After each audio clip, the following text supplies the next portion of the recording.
السلام علیکم دوستو، ایک بار جبرائیل علیہ السلام نبی کریم صلی اللہ علیہ وآلہ وسلم کے پاس آئے تو آپ صلی اللہ علیہ وآلہ وسلم نے دیکھا کہ جبرائیل علیہ السلام کچھ پریشان ہے۔ آپ صلی اللہ علیہ وآلہ وسلم نے فرمایا جبرائیل کیا معاملہ ہے کہ آج میں آپ کو غمزدہ دیکھ رہا ہوں؟ تو جبرائیل علیہ السلام نے عرض کی اے محبوب، کل میں اللہ پاک کے حکم سے جہنم کا نظارہ کر کے آیا ہوں، اس کو دیکھنے سے مجھ پہ غم کے آثار نمودار ہو رہے ہیں۔ نبی کریم صلی اللہ علیہ وسلم نے فرمایا کہ جبرائیل مجھے بھی جہنم کے حالات بتاؤ۔ جبرائیل نے عرض کی جہنم کے کل 7 درجے ہیں اور ان میں سے جو سب سے نیچے والا درجہ ہے اللہ ان میں منافقوں کو رکھے گا، اس سے اوپر والے 6 درجے میں اللہ تعالیٰ مشرک لوگوں کو ڈالیں گے، اس سے اوپر 5ویں درجے میں اللہ سورج اور چاند کی پرستش کرنے والوں کو، عبادت کرنے والوں کو ڈالیں گے، 4تھے درجے میں اللہ پاک آتش پرست لوگوں کو ڈالیں گے، اور 3 درجے میں اللہ پاک یہود کو ڈالیں گے، 2 درجے میں اللہ تعالیٰ عیسائیوں کو ڈالیں گے۔ یہ کہہ کر جبرائیل علیہ السلام خاموش ہو گئے تو نبی کریم صلی اللہ علیہ وسلم نے پوچھا جبرائیل آپ خاموش کیوں ہو گئے؟ مجھے بتاؤ کہ پہلے درجے میں کون ہوگا؟ جبرائیل علیہ السلام نے عرض کیا کہ اے اللہ کے رسول، پہلے درجے میں اللہ پاک آپ کی امت کے گناہگاروں کو ڈالیں گے۔ جب نبی کریم صلی اللہ علیہ وسلم نے سنا کہ میری امت کو بھی جہنم میں ڈالا جائے گا تو آپ بے حد غمگین ہو گئے اور آپ نے اللہ کے حضور دعائیں کرنا شروع کر دی۔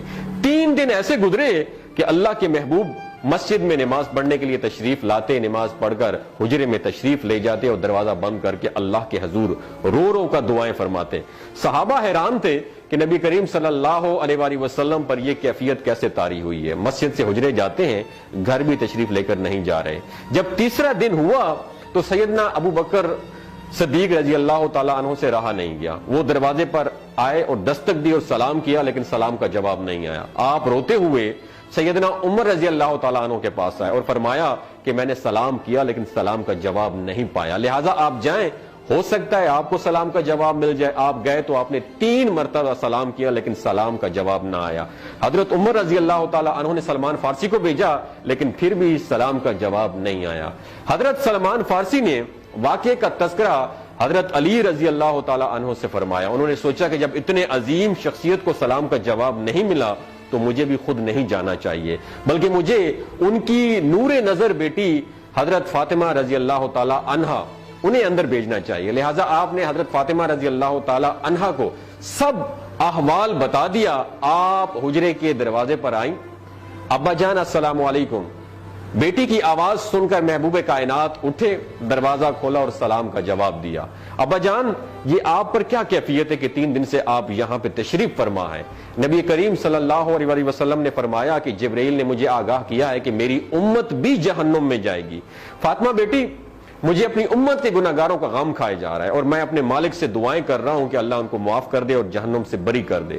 اور یہ کہہ کر پھر آپ سجدے میں چلے گئے، رونا شروع کر دیا، یا اللہ میری امت کے گناہگاروں پر رحم کر، ان کو جہنم سے آزاد کر کے اتنے میں حکم آ گیا وَلَسَوْفَ يُعْتِيكَ رَبُّكَ فَتَرْضَىٰ، اے میرے محبوب غم نہ کر، میں تم کو اتنا عطا کروں گا کہ آپ راضی ہو جائیں گے۔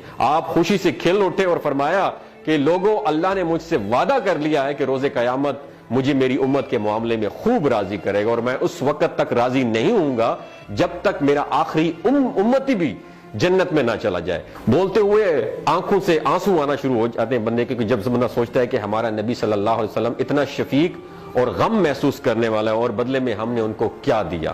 آپ کا 1 سیکنڈ اس ویڈیو کو دوسرے لوگوں تک پہنچانے کا سورس ہے۔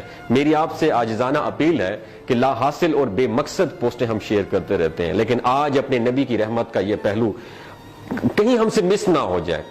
ایک شیئر کر کے اپنا حصہ ضرور ڈالیے گا، کیا پتا کون گناہگار پڑھ کر راہ راست پہ آ جائے اور دوسروں کو تھوڑی سی ہدایت مل جائے۔ کہنے کا مقصد یہ ہے کہ ایک نبی ہمارے لیے اتنا غم خوار ہے اور ہم یہاں بیٹھ کے اس کی امت کے اوپر اتنے مظالم ڈھائے جا رہے ہیں، ہمارے فلسطینی بھائیوں پہ اتنا ظلم کیا جا رہا ہے، لیکن ہم ٹس سے مس نہیں ہو جا رہے۔ آج ہمارے پاس اگر تلواریں ہوتی تو ہم تو بالکل سوچنا ہی ختم کر دیتے، لیکن آج ہمارے پاس میزائل ہیں، آج ہمارے پاس ایٹم بم ہے، لیکن پھر بھی ہم بے حس بنے ہوئے ہیں۔ اللہ تعالیٰ ہمیں ہدایت نصیب فرمائے، اللہ تعالیٰ ہمارے لیے آسانیاں پیدا فرمائے اور اللہ تعالیٰ ہمیں نیک کام کرنے کی توفیق عطا فرمائے۔ اپنا اور اپنے ساتھ جڑے رشتوں کا خیال رکھیے گا۔ اللہ حافظ۔